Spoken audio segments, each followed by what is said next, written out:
কি মন খারাপ? একটা ছোট্ট গল্প বলি, মন ভালো হয়ে যাবে।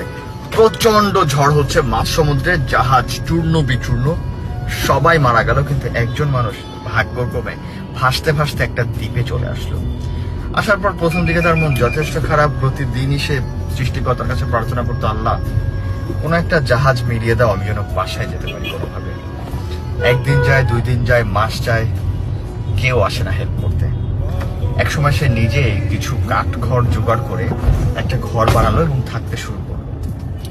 কিছুদিন পর একদিন মাছ ধরে ব্যাক করার সময় সে দেখলো তার বাসাটায় আগুন জ্বলে গিয়েছে এবং পুড়ে ছাই। সে সৃষ্টিকর্তাকে বলল, আমার একটাই ঘর ছিল, তুমি এটাও কেড়ে নিলে।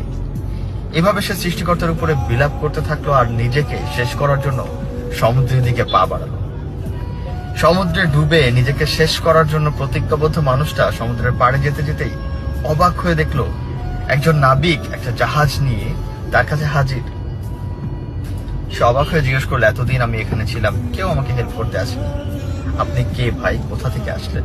বললো, কিছু সময় আগে আপনি যে ধোঁয়া পাঠিয়ে সিগন্যাল দিয়েছেন, এর মাধ্যমে আমরা বুঝতে পেরেছি আপনি হয়তো বিপদে আছেন, তাই আমরা এখানে চলে এসেছি।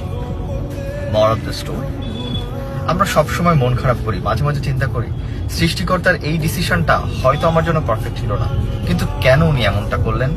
আর এভাবে নিজেকে হারিয়ে ফেলি, ব্লেম করতে থাকি, আমার ভাগ্যটাই হবে সবচেয়ে খারাপ।